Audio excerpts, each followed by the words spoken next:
Hello everyone, with us we have Vineet Rai जो बहुत famous हैं when it comes to their independent content. और इनका जो रिसर्च होता है हर एक सॉन्ग पे इतना ज़्यादा होता है कि सारे लोग इनको बहुत लुक अप टू करते हैं। और इनका एक सॉन्ग मैंने पहली बार जो अटेंड किया था दैट वाज रावणा। और उसको देख के पता चला था कि कितना ज्यादा रिसर्च हुआ है उस पे। और ये उस कॉन्सेप्ट को सामने लेके आई हैशटैग इंडी राइजिंग कि जितने भी इंडिपेंडेंट आर्टिस्ट हैं जो उनके कंटेंट की अहमियत है कि आप किसी के और के गाने बजाते हैं फिर आपको पैसे मिलते हैं। तो इनका रुख इस तरफ है कि आप अपना कंटेंट लिखें, अपने जो लिरिक्स हैं वो लिखें और फिर दुनिया उस चीज को एक्सेप्ट करे। So very welcome, Vineet. Thank you so much for your time. Thank you so much for having me. How are you? How's I'm everything? very well. I'm very well. तो हम सबसे पहले Yeah. जानना चाहते हैं कि आपका जो सफर है वो कैसा रहा है, क्योंकि आपको देख के लगता है कि एक तो काफी सारे शहरों का मिक्सचर है आपके अंदर, काफी तहजीब, हर जगह की थोड़ी थोड़ी सी तहजीब, थोड़ी थोड़ी सी बातें जो हैं वो आपके अंदर हैं। तो आपका सफर कहाँ से शुरू हुआ देन दैट यू डिसाइडेड कि नहीं मुझे ऐसा ही करना है? I mean, it's really funny and could be a coincidence. मेरा सफर अभी मैं जहाँ बैठा हूँ जिस सोफा सेट पे वहीं से शुरू हुआ था, अच्छा। मेरे घर पे ही, बाहर वाले रूम में, यहीं बैठ के। सिंस यू मेंशनड जो रावण आपने सुना, आपने बहुत सारा रिसर्च उसके अंदर सुना। जी। और मैंने कभी किसी को बोला नहीं कि मैंने बहुत रिसर्च किया, कुछ नहीं किया है। मैंने इसी सोफे पे बैठ के वो गाना लिखा था, हम्म। इसी सोफे के ऊपर बैठ के। And what I believe when it comes to writing songs, जब जब भी मैंने रिसर्च किया कुछ लिखने के लिए, हम्म। तब मैं उतना उसमें वो जो नेचुरल एसेंस है नहीं डाल पाया हूँ जितना कि एक अंदर से अपने आप आता है। That is when songs like Ravan came out. I mean, couple of more of my songs. I mean, एकदम से जो आते हैं, I mean, very instant. Like अभी दिल दिमाग में अभी बाहर निकल के आ गए. If I plan, so for example, ऐसे दो तीन कॉन्सेप्ट है जिन पे मैं प्लान कर रहा हूँ लिखने का, और पिछले 4 साल से प्लानिंग में ही है. Because I'm not able to find words. Because वो एक माइंड मेरे शेल में बन गया है कि हाँ मुझे इसी को कवर करना है, इसी के अंदर अंदर कुछ ना कुछ लिखना है. बट वो हो नहीं पाता, मुझसे नहीं हो पाता. आई एम नॉट जनरलाइजिंग, करते होंगे करने वाले, but I am not able to do that. और सफर तो शुरू यहीं से हुआ था. I mean, I was in my final year of college, was 2008. And couple of my friends from engineering college, they had their own band. And उनका पहला like ऑफ कॉलेज कैंपस एक परफॉर्मेंस था जिसमें उनको एक और वोकलिस्ट चाहिए था. And I used to sing back then, उनको पता था. We were very close friends, all of us. तो उन लोगों ने मुझे बोला कि आजा हमारे साथ परफॉर्म कर. I said okay. And तब तो ओरिजिनल्स का मतलब मैंने तो तब 2 गाने लिखे थे गिनती के, जो मैं किसी को सुनाते हुए मुझे शर्म आती थी. और कवर्स गाने थे उस टाइम तो ठीक है. I used to sing Kailash Kher, के शान एंड किशोर दा, किस साल की बात? Lot of songs. ये 12 साल पहले, 2008 की बात है. Long time. So yeah, it's been a long. I mean, पूरे टाइम मैंने म्यूजिक नहीं किया है. I'll be very honest. शुरुआत के 4-5 साल I mean, I've been doing music part time. शुरुआती 4-5 सालों में तो, but I was always what do you call, involved in a regular 9 to 6 job as well. Like I've been into corporate sector for good 5 to 6 years. Okay. And the worst part was that I used to enjoy both the sides equally. Music as well as the corporate life. मुझे दोनों पसंद था अपने अपने level पे. But तब मैं पुणे में था एक्चुअली. एंड पुणे में वी हैड अ बैंड, जो जोधपुर का बैंड था. हम 3 मेंबर्स चले गए थे पुणे. हम लोगों ने वहीं पे उसको कंटिन्यू किया. दैट बैंड्स नेम वाज भ्रम. एंड उसमें हमने इनिशियली पहली बार रावण रिलीज किया था. अ demo recording, not a very quality audio recording. और वो बहुत ही लिमिटेड क्या बोल सकते हैं, ऑडियंस में ही सर्कुलेट हुआ. And people got to know about the band, the song on top of that, especially colleges like Symbiosis and all of them in Pune. But yeah, things didn't work out really well. Band split हो गया, सब लोग साथ में नहीं थे. I decided to move to Delhi after that. So that's when my actual solo career started, when I recorded my first demo album, Aghori. It was in year 2014, December 2014. वहां से जो है ये पूरा जो सफर शुरू हुआ मेरा as a solo artist. Because तब मैंने, दैट वाज वन पॉइंट जब मैंने डिसाइड कर लिया कि नहीं यार, मैं दोनों नावों में नहीं सवार हो सकता. I will have to quit corporate sector for good, और else I will have to quit music. I mean at least quit तो क्या, इट्स अ हॉबी. मैं घर में बैठ के तो गा ही सकता हूँ, but I won't be able to travel for my shows and everything, वो मैं नहीं कर पाऊंगा. सो यस, वहां से शुरू हुआ और तब से चल रहा है अभी. अच्छा, आपने कितनी जॉब्स चेंज की हैं? क्योंकि आर्टिस्ट के साथ ये बहुत ज्यादा होता है कि दे कीप ऑन शिफ्टिंग कि नहीं मुझे नहीं करनी जॉब, फिर पता चलता है कि यार 30 तारीख को सैलरी जरूरी होती है, देन दे अगेन कम कि नहीं चलो जॉब कर लेता हूँ, अपना पैशन भी फॉलो करता रहूंगा, तो उसमें बहुत ज्यादा उतार चढ़ाव आते रहते हैं. तो आपने कितनी नौकरियां चेंज की हैं? वो तो मेरे पास काउंट नहीं है, बट कई बार मैंने कोई नौकरी शायद 30 तारीख को छोड़ी है सैलरी लेने के बाद, और कई बार अपना गुस्सा कंट्रोल नहीं कर पाया तो 28 को छोड़ी और फिर सैलरी भी नहीं मिली है. ऐसा भी बहुत बार हुआ है. But I don't have any count मैंने किस किस सेक्टर में जॉब किया. I started into like marketing, mutual funds, then I was into IT sales, then I was into BPOs, then KPOs for educational sector, then telecom sector, then public relations, थोड़ा बहुत media के अंदर, event management for a very long time. तो I mean I have been jack of all trades, master of none. But नौकरी के case में तो I have not even been jack of all trades. क्योंकि कुछ भी आपका ठीक दिल से नहीं कर कहीं पाया और वो तो था. मैं. एग्जैक्ट. सो वो रियलाइज होने में मुझे काफी साल लग गए. हम्म.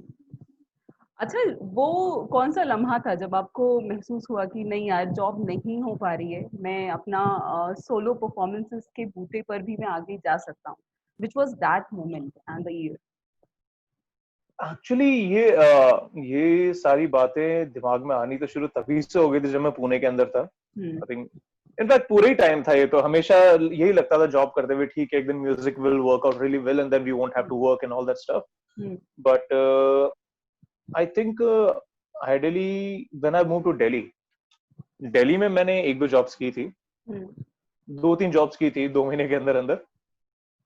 एंड तब उसके बाद मुझे रियलाइज हुआ नहीं यार ये मुझसे नहीं हो पाएगा, because everywhere I go and the thing was when you go to a job, मुझसे एक तो मुझसे कभी नहीं हो पाया यस बॉस, कभी नहीं हो पाया मुझसे. अगर कुछ सही नहीं लगता था मैं बोल देता था.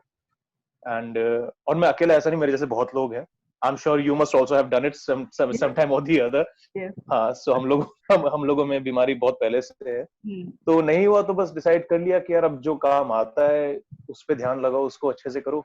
तो तब दिल्ली में जब मैं था 2014 में मैं शिफ्ट हुआ था. और नहीं, हाँ 13 एंड में शिफ्ट हो गया था एक्चुअली.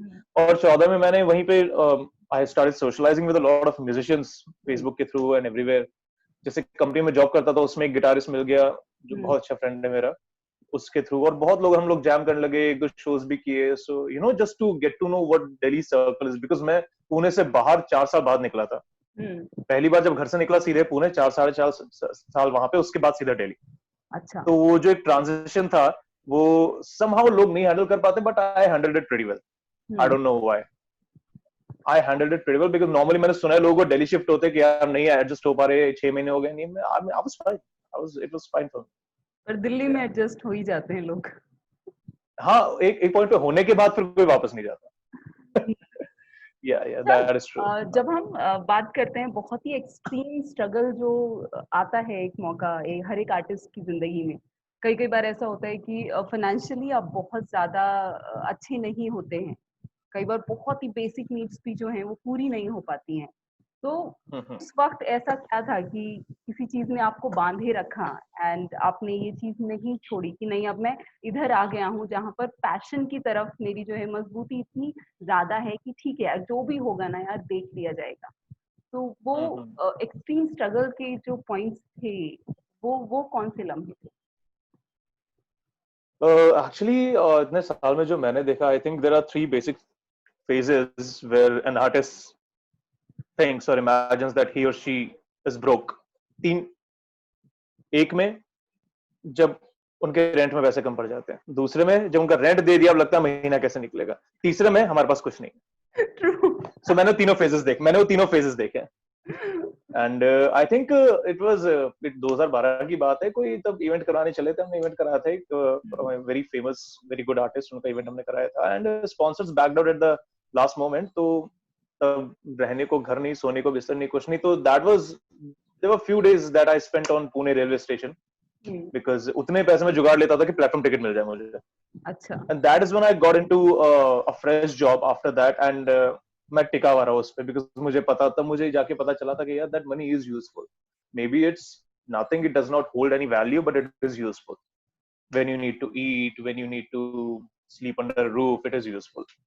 True, So true. वहां से वो एक ट्रांजिशन हुआ था मेरी पर्सनालिटी के अंदर, जब मुझे समझ में, उससे पहले तो मैं कभी घास ही नहीं डालता था पैसे को, तो मैं ठीक है जितना आ रहा है हो रहा है, काम हो रहा है, नहीं है तो भी चला लेंगे, बट उतनी डायर जो एक्सट्रीम सिचुएशंस थी वो मैंने कभी देखी नहीं थी. एंड आज भी जब ऐसा लगता है कभी, डिमोटिवेट तो हम सभी होते हैं, we all artist of course, हमारा दिमाग बहुत फ्लक्चुएट होता है, एक एक मिनट में होता है. So that is one point that I always remember कि यार वो देख लिया ना, उससे खराब तो क्या ही देखने को मिलेगा. True, true. तो लगे रहो जो करना है करते रहो. और आपकी मेहनत भी है जो इतनी रंग लाई है कि उस स्टेज से आपने अब वो स्टेज देखा है.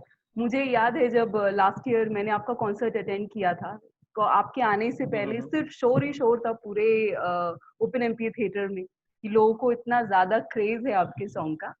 तो आई वांटेड टू नो कि ये हैशटैग इंडी राइजिंग वाला जो कॉन्सेप्ट है, ये कब आपके जहन में आया एंड यू थॉट कि नहीं मैं इसको आगे तक लेके जाऊंगा? देखिए, आइडियाज जहन में तभी आता है जब पैसे, जेब में पैसे खत्म हो जाते हैं, टू बी वेरी ऑनेस्ट. और मेरे साथ भी तभी हुआ था. So during this, जब ये हमारे देश में जो ये गोल्डन मोमेंट आया था डीमोनेटाइजेशन का, जो एक बड़ा ही, ठीक है let's not get into that, बड़ा ही खतरनाक जो हमारे देश में आया था ये. एंड लोगों को परेशानी थी, हमारे पास बहुत पैसा है, हम कहाँ डालें. मुझे कुछ फर्क महसूस हुआ नहीं. कुछ फर्क महसूस नहीं हुआ. मैं क्या करूं, मैं क्या हो गया ऐसा. ठीक है यार, नहीं है इतना तो हमें खोने का भी डर नहीं है.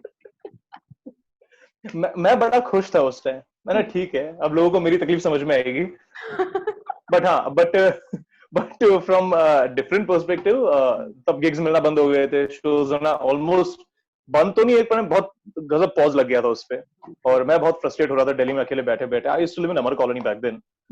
And so I thought, and मेरे एक फ्रेंड ने, जो मेरे बैंड का ड्रमर है, उसने ही help me getting a gig in Dehradun. अच्छा. So it was my first outstation gig after a long time. So I accepted it. I went there. और जब मैं जा रहा था बस के अंदर बैठे बैठे मेरे दिमाग में एक कॉन्सेप्ट आया that let's just create a tour out of it. I mean, अगर gigs नहीं मिल रहे हैं, then why can't I just curate it myself? Try करने में क्या है, मतलब घर पे तो बैठ के है ना. So what I did was I started messaging randomly to different venues in every city: Mumbai, Bangalore, Pune, Hyderabad, Goa, Manali, Jaipur, everywhere I started. And मैंने उनको इतना बोला कि like whatever you pay to your regular artist, just pay me some little amount over and above, I will manage myself, but I just want to present my music over there. And a lot of them agreed, right. And then while I was in Dehradun after my gig, I just went ahead to Mussoorie for a day. That is where I came up with the concept of indie rising.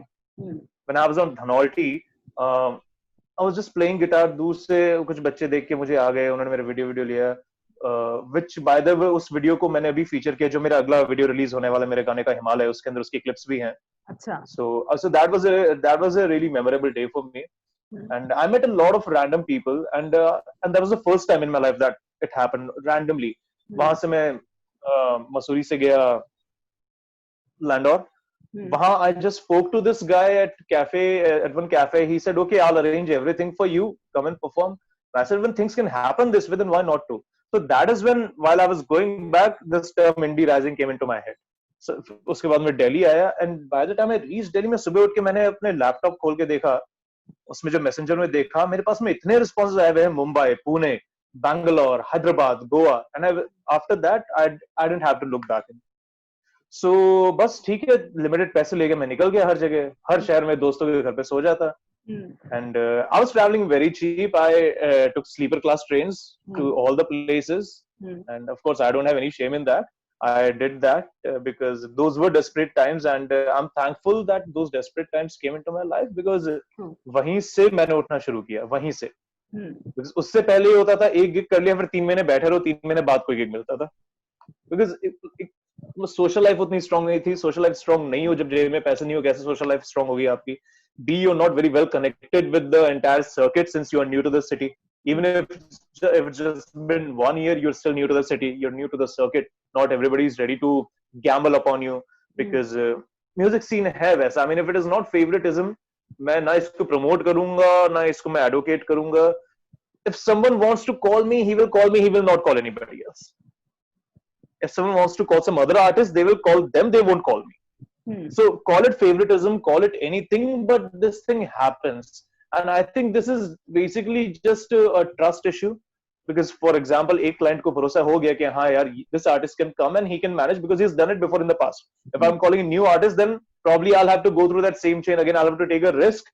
And trust me, not everybody in this industry takes that kind of risk. बहुत ही चुनिंदा लोग होते हैं जो इतना risk लेते हैं, जो कि इन सारे वेन्यूज ने मेरे साथ लिया स्टार्टिंग में, Mumbai, Pune, Bangalore, Goa. And in fact it was such a great experience for me कि मैं पहली बार लाइफ में इतना ट्रैवल किया. तब से ट्रैवलिंग का कीड़ा मुझे शुरू हो गया. देन आई डिसाइडेड ओके, अब तो मैं दिल्ली वापस आ गया. मैं तो दिल्ली वापस आ गया, मैंने अब क्या करूं. चलो कुछ और करते हैं. कसौल में there's this venue. I spoke to them, they saw my profile, they said okay, why don't you come here, stay for 3 months and keep performing. And that was a jackpot, staying in Kasol for 3 months for free, and that too getting paid for performing. So yes, that was hell of a time I had there. So हाँ, तो बस चलता रहा. And indie rising, since then it actually became a, I mean it's still not my trademark, I don't use it as my copyrighted thing. Even a lot of my friends in Pune, Bangalore, Hyderabad, जो भी musicians है, उन्होंने ये use करना शुरू हो गया because it's for everyone. Basically the idea was that indie rising was not to promote Vineet Rai or any other particular artist. It was to spread awareness that there is a world, there is a huge music world beyond Bollywood, which majority of our country's population are not aware of. So it was just a awareness campaign that if you haven't heard of me, that doesn't mean that I'm not successful. If you've never seen me on TV, that doesn't mean that I'm not working. So I mean बहुत सारी ऐसी चीजें थी और बढ़ते बढ़ते हो गया. एंड इस साल मुझे फिर करना था एक इंडी राइजिंग टूर, बट नहीं हो पाया इस साल. तो आई थिंक इंडी राइजिंग आपने 10 से ज्यादा शहरों में किया है जितना मैंने पढ़ा आपके बारे में. It's more than 10 cities. वो पहले टूर में की, वो पहले टूर में था. उसके बाद तो बहुत सारी सिटीज कवर हो गई अब तो. I mean I think more than 21 or 22 I guess. Wow, really nice. Till now in totality, yes, at 21 22. And इस साल मुझे लगा था कि that I'll go to Auroville, Pondicherry. I mean I want to explore the southern belt a bit more, but बस यहीं बैठे रह गए राजस्थान में. पर यहाँ पे बैठकर भी आप काफी कुछ कर रहे हैं जितना मैंने देखा. और मुझे आपके सॉन्ग्स के बारे में पूछना था. Okay, continue. नहीं आई वाज जस्ट सेइंग, यहाँ बैठ के मैं बस एक्सप्लॉइट कर रहा हूँ अपने सारे रिसोर्सेज. घर का खाना, ओटीटी, मैं सिर्फ एक्सप्लॉइट कर रहा हूँ. सोशल मीडिया और कुछ नहीं कर रहा है यहाँ पे मैं. But yes, I mean as I said, नया वीडियो रिलीज हो रहा है Himalaya. So that's a very interesting thing. So Himalaya, since आप गाने के बारे में बात कर रही थी, तो हिमालय इज वन सॉन्ग जो मैंने दिल्ली बैठ के लिखा था after my second visit to Himachal Pradesh. Okay. And now finally उसका वीडियो रिलीज कर रहे हैं, since शूट तो करने का टाइम नहीं है. So I spoke to a lot of friends that I made during my travels, जिनके पास में वीडियोस हैं, उनके क्लिप्स हमने compile किए, and apparently it has come out really good, really well. I hope people will like it. So next month we are going to release it. So yeah, that's about it. मैं घर पे बैठा वही कर रहा हूँ बस. And a lot of black coffee. और घर पे आप वक्त जो है गुजार रहे होंगे अपनी मम्मी पापा के साथ, तो वो वक्त बहुत अच्छा जा रहा होगा. क्योंकि हम लोग के साथ ये दिक्कत हो जाती है कि हम इतना वक्त नहीं दे पाते हैं फैमिली को. तो दैट थिंग वो भी हो जाती है, और वो भी हो जाती है, प्लस जरूरत से ज्यादा अगर वक्त देना पड़ जाए तो फिर भी वो कई बार बैकफायर भी कर जाता है.